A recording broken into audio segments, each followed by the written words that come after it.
use their golden tickets to vote for BW. Chapter 243, Trade. Just as the group of four was about to leave the western area to go deeper into the center of the base and finally reach the east, several bells began to clang noisily all over the place. The noise was conspicuous enough to be heard from a fairly considerable distance. "What is that?" Bai Zemin frowned slightly. He realized that those bells were cleverly placed so that every certain amount of distance there was one to amplify the sound. The sound of that bell means that the government is starting to distribute the relief rations for today. Yifeng replied in a complicated tone of voice. Oh, Bai Zemin secretly glanced at Xiangfeng to see what the girl's reaction was. The girl's big pure eyes glittered with hunger and desire as the sound of the bell spread everywhere. In addition, Bai Zemin also noticed how she unconsciously swallowed the saliva accumulated inside her mouth, as if she was imagining the taste of the food. How hungry did this girl have to be to even desire some gruel to such a degree? Bai Zemin couldn't help but feel bad. Only now was he beginning to really understand a little of the hardships this mother and daughter pair had gone through, and he finally began to sympathize with Yifeng's actions. "Come on, let's go see what these rations are like." A thought flashed in his mind, and without hesitation he began to walk in the direction of the nearest bell. With Shangyuan Bingzu at his side, Yifeng and Xiangfeng walked a step or two back from both of them. As they walked through the streets, a large number of survivors were rushing from everywhere with this place as the central gathering point. Bai Zemin also saw many other survivors farther away hurrying to other bells. The look in the eyes of those survivors was similar to that of a wild tiger or a hyena that had not eaten for several weeks and finally found a wounded and lonely gazelle in the savannah. After 2 or 3 minutes, the group of four finally arrived at a large open square in the open air, with a few stands set up along various points. Behind each wooden table were 2 people who were delivering the relief food. The survivors were in complete disarray. There wasn't even a single line, and the situation was a mess. It looked like it would only be a short time before they would start beating each other to death to get through first and get their portion. In this, Bai Zemin frowned slightly, but remembering that this was not his place, he said nothing. If this was his base, a situation like this would definitely not happen. In the past, some survivors would try to cut the line, but since some of them received 2 or 3 lashes as a reprimand, no one else dared to break the line or cause a disturbance. This measure also served to avoid unnecessary injuries and even death, since being trampled by a stampede of desperate humans was nothing to scoff at. Bai Zemin pulled little Xiangfeng closer while Shangyuan Bingzu pulled Yifeng closer. With the efforts of 2 powerful high-level first-order soul evolvers, the group of 4 people advanced slowly amidst the survivors until they finally arrived at the front after a bit of effort. A fat man of around 26 or 27 was holding a large spoon as he stood next to a pot. When a survivor approached with their bowl or any other recipient, the fat man would take the contents inside the pot and casually throw it into the recipient in the hands of the survivors before moving on to the next one. Bai Zemin and Shangyuan, Bingzu moved a little closer and saw the contents inside the pot. To say that what was inside the pot was gruel would be disrespectful to the gruel. Basically, there was nothing but white water in there. It would be more correct to say that instead of gruel, the contents inside the pots were actually a heap of rice soup where water dominated 99%. This is what people eat here. Isn't that just water? Shangyuan Bingzu could not stop her melodious voice from escaping her lips. She had supervised the relief food distribution in Beginning Village several times, so she knew very well what kind of food the survivors ate. Even those slackers and vivid ones could eat 3 bowls containing 60% water and 40% rice. But the people in the North Camp had to survive by eating a daily bowl of rice soup. Shangyuan Bingzu, really, did not understand how this base had not yet suffered a mutiny. Hearing someone complain, the fat man raised his head and looked at her as he sneered. If you don't want to eat, then just go away, woman. Wait until you're hungry for several days, and then I assure you that you'll come crawling on your hands and knees begging for some food. A dirty woman like you probably can't even sell her body to get a piece of bread, ha. Although Shangyuan Bingzu was a great beauty, her face was completely covered, and her body was covered with a large cloak that had some dirt stains, so her seductive curves were also not visible. When she heard the fat man's sneering tone and offensive words, Shangyuan Bingzu's body trembled slightly, and a chill flashed through her pupils for an instant. This was the first time in her life that anyone had dared to say such words to her, let alone after she had become the second leader of a survivor camp, only below Bai Zemin in terms of power and authority. If it wasn't for her self-control, this fat wretch would have turned into an ice statue by now and wouldn't even know how he died. Bai Zemin's group stepped back and watched as the other survivors were given bowls of gruel that were actually practically water, and they all licked their bowls clean. Then they turned to look at the large pot of gruel with greedy eyes. Although it's not much, this daily bowl of food is all we have, Yifeng said bitterly as her eyes glittered with pain. This bowl may not mean much to you too, but to people like us who are at the bottom of the bottom, it represents our only hope of living another day. Let's go. Bai Zemin shook his head and took Xiang Feng with him. Shangyuan Bingzu gave the fat man one last look, as if hesitating about something, but in the end shook her head and took Yifeng away to leave the crowd. Seconds later, the group of 4 disappeared into the large mass of people, and none of them noticed and probably would never know that among them were people with so much power, while someone managed to keep his little life after offending someone he really shouldn't have. 30 minutes later, the group finally reached another part of the camp. As they moved on and away from the west, the survivors' complexions gradually improved. However, they all still looked hungry, and some were so weak that they could not even move properly. There were also several other gathering points where relief food was being distributed. This is 4th Street, Yifeng indicated as she pointed ahead. This is where survivors gather to sell their belongings, things that are of no use to them or simply out of necessity. Bai Zemin and Shangyuan Bingzu looked around curiously. There were many stores of all kinds with a variety of items for sale. The better stores had a few tables set up, while in other cases it was just a large sheet lying on the floor with the items for sale lying onto it. As they slowly walked through the busy streets, Bai Zemin suddenly saw a store of interest to him and approached the salesman. Seeing someone approaching his stall, the vendor immediately brightened up. "This little brother, in my store you can find everything, from clothes for hot days to woolen clothes for cold days. With the temperatures getting stranger and stranger even after the weather stabilized a bit, it's best to always be prepared." Bai Zemin gave him a sidelong glance. The salesman was small and thin. His eyes sunk inward and his eyebrows were barely visible, while his nose was similar to that of an eagle, but at the same time that of a pig. He looked quite strange, and the greedy light that constantly flashed in his eyes made people not have a good first impression of him. "Boss, how much for these 2 wool sweaters and these short-sleeved children's t-shirts? Besides, if the price satisfies me, I'll also take some little girls' underwear and pants." Bai Zemin didn't want to linger too long, so he cut to the chase as he squatted down next to the stands. The seller rubbed his hands when he saw the big backpack on Bai Zemin's back. Each woolen sweater for 2 packs of instant noodles or half a kilo of white rice.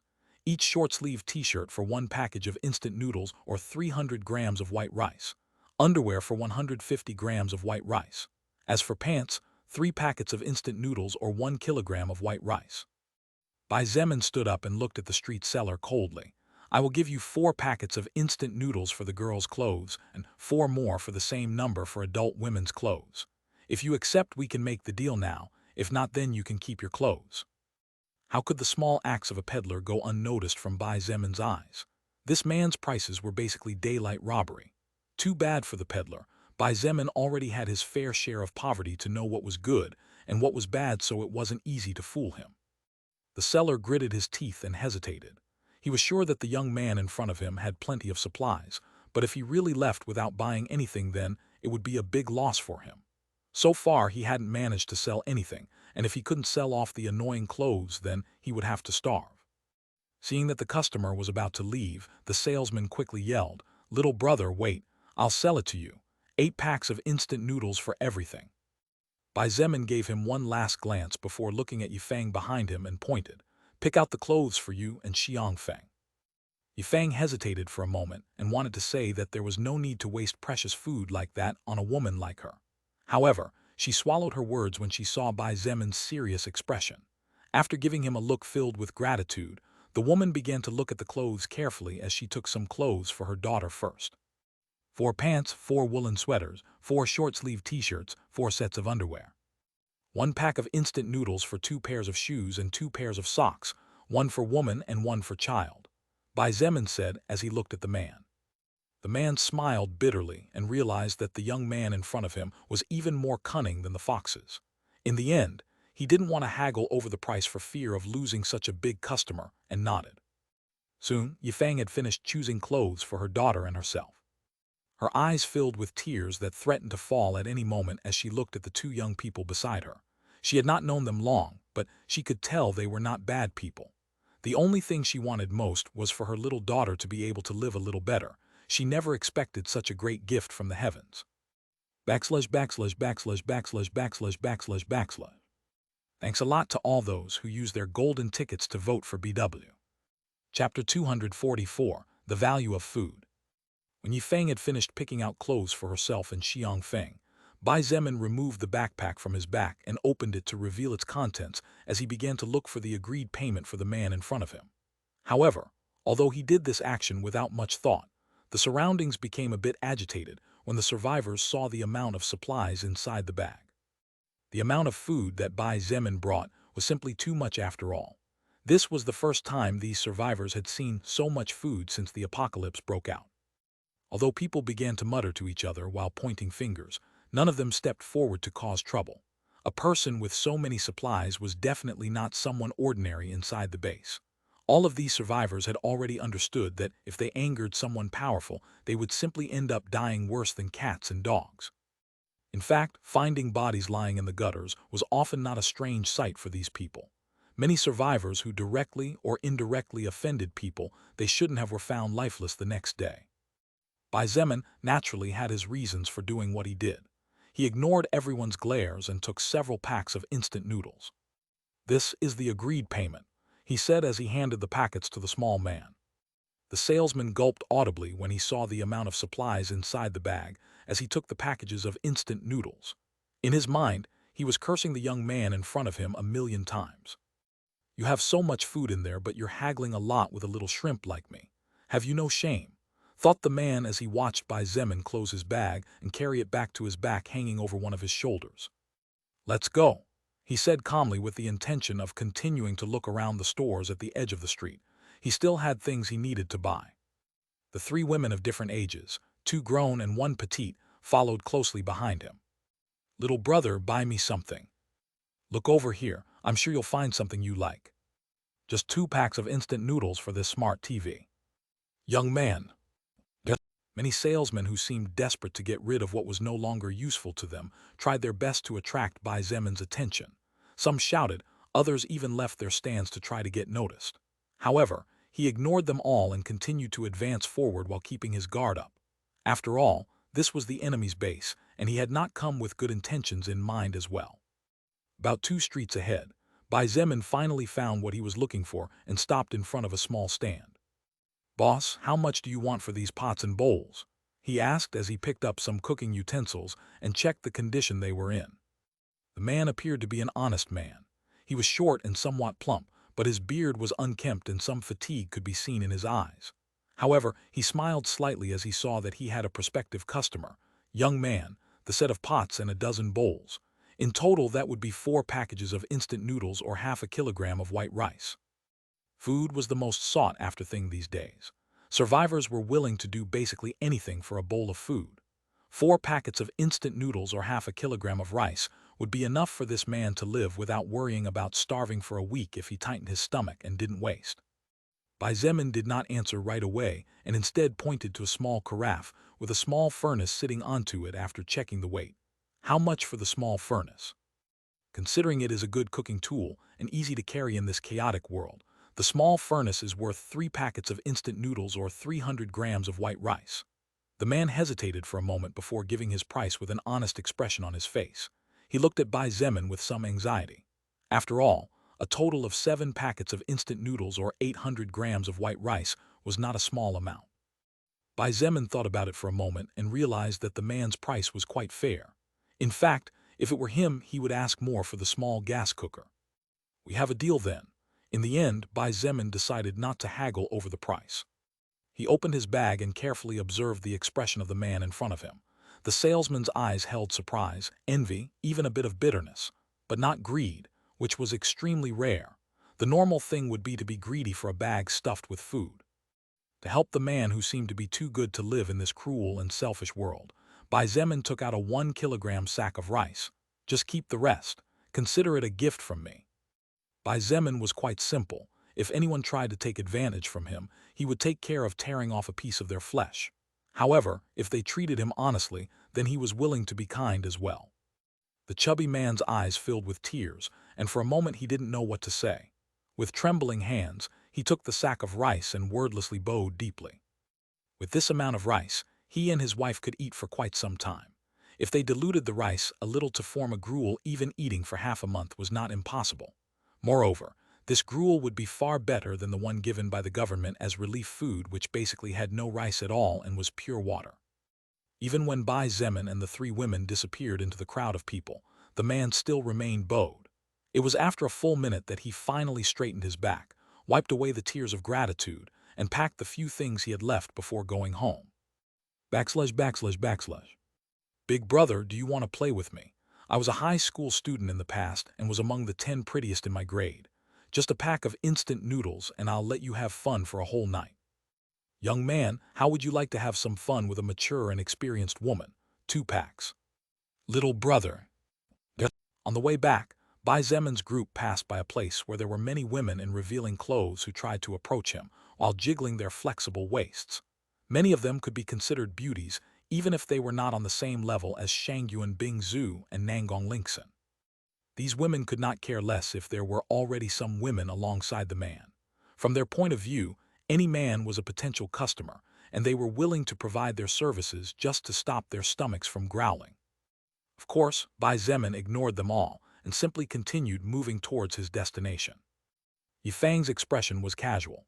She used to disdain such acts, but after being pushed into a corner she finally understood that many times people were forced to do things they were unwilling to do because of circumstances. Shangyuan Bingzhu had a complex look on her face as she watched all this. Some girls who offered their bodies were even much younger than her, too young to be doing such things. However, life was cruel. She didn't have the power to help everyone either. Unconsciously, she clenched her fists tightly, and her blue eyes flashed with anger. While there were also some prostitutes in the beginning village, under the strict rules, all underage women were completely forbidden to sell their bodies, and if a man was found having sex with an underage girl, he would be decapitated in front of everyone as a warning.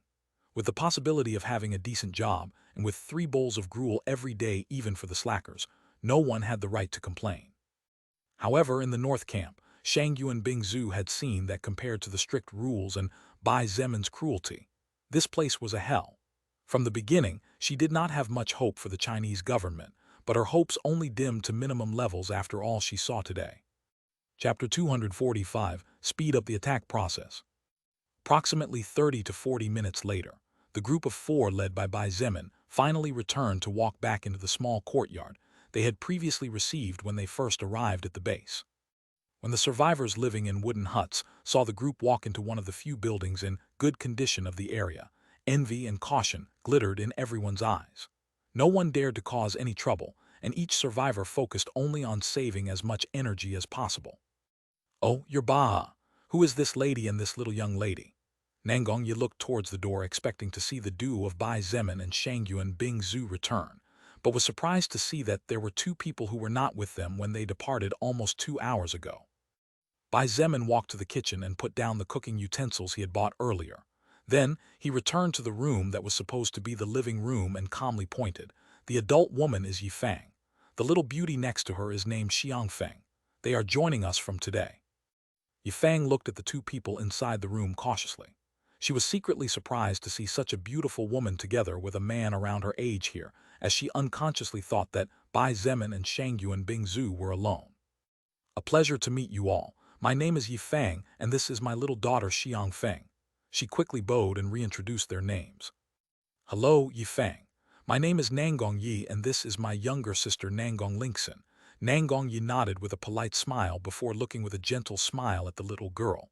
"Hey little beauty, how are you?" Xiangfeng seemed a bit shy as she immediately sought shelter behind her mother while looking at Nangong Yi and Nangong Lingxin with her head half hidden. Still, the girl seemed to be quite sensible as she said in a small gnat-like voice, "Hello, big brother. Hello, big sister." "So cute."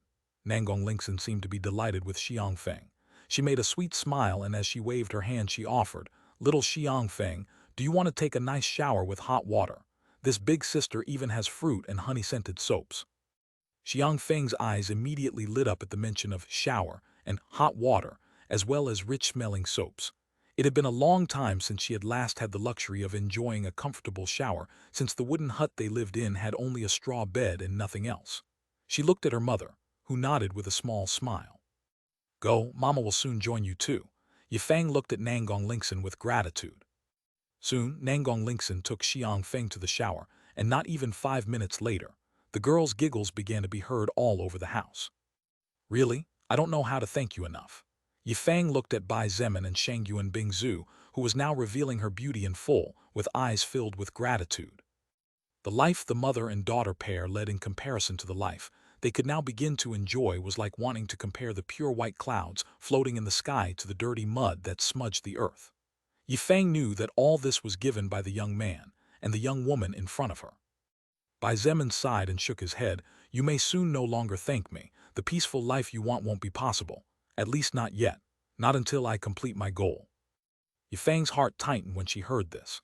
The amount of supplies Bai Zemin had were simply too much, and the beauty of Shangyuan Bing Zhu and the other woman inside this house was too dazzling. How could people like this live in this shanty town? They definitely had a hidden agenda. Although she already knew it in her heart, she still hoped that it was just an illusion of hers. Nangong Yi also frowned slightly. He looked at Bai Zemin cautiously. "Kin. Just call me Bai Zemin or leader. We'll be fighting shoulder to shoulder for a long time." Bai Zemin interrupted and waved his hand lightly. "Only those who do not know me or have no dealings with me should use that word." "I see." Nangong Yi nodded and somehow felt that he was beginning to understand a little of the kind of person the young man in front of him was. Being a mature and straightforward man, Nangong Yi didn't beat around the bush. "So, Bai Zemin, don't you think that bringing two people with no power is a bit, considering what we are going to do?" Yifang stood to the side as she listened to the strange conversation between the two men. "Leader, fight shoulder to shoulder." What they were about to do. Suddenly, she realized that things were even more complicated than she originally estimated. "Let's talk about it later." Bai Zemin looked at Yifang and said calmly, "You should go with Nangong Lingxin and your daughter to take a shower. We can talk while we eat once you girls are done." That's fine." Yifang nodded knowingly, and while holding the clothes that Bai Zemin had bought for her, she retreated towards the bathroom. Once Yifang left, Nangong Yi's expression turned serious and whispered, "You two noticed it too, didn't you?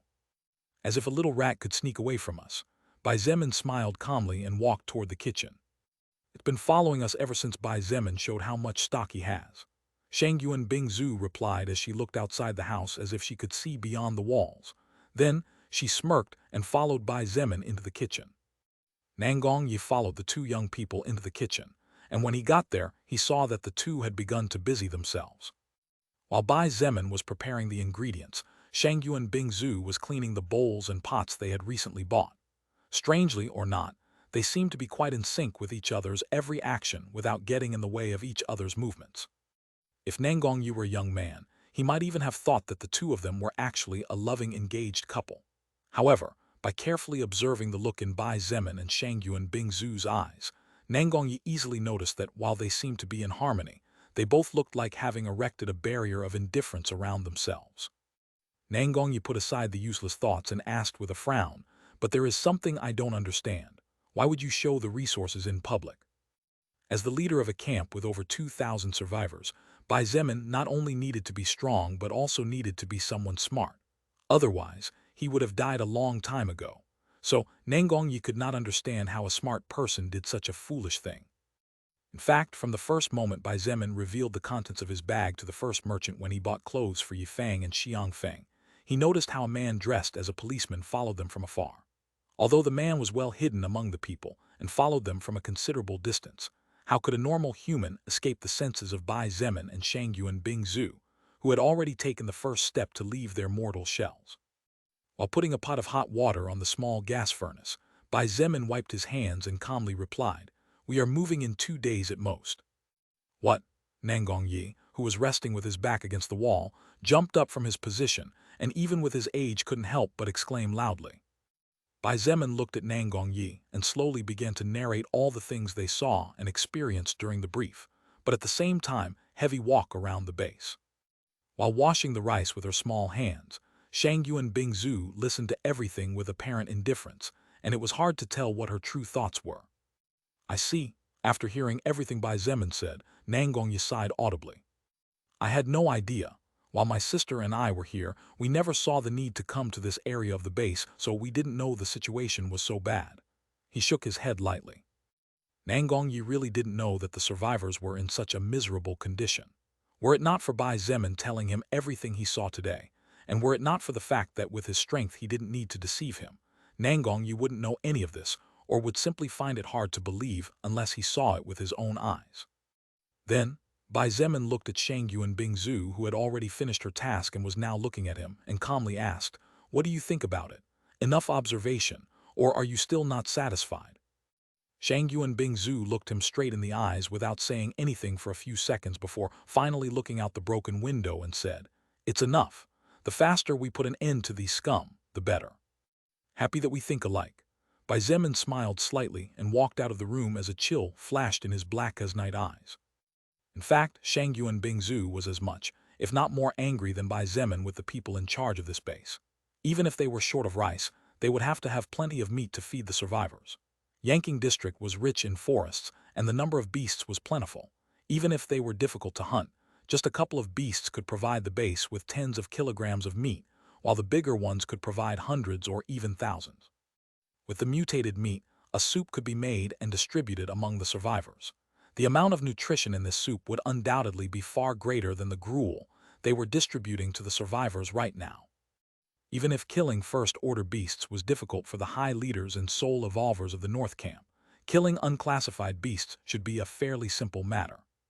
So why didn't they feed the survivors well? It was probably because they believed that all of them were not worth it.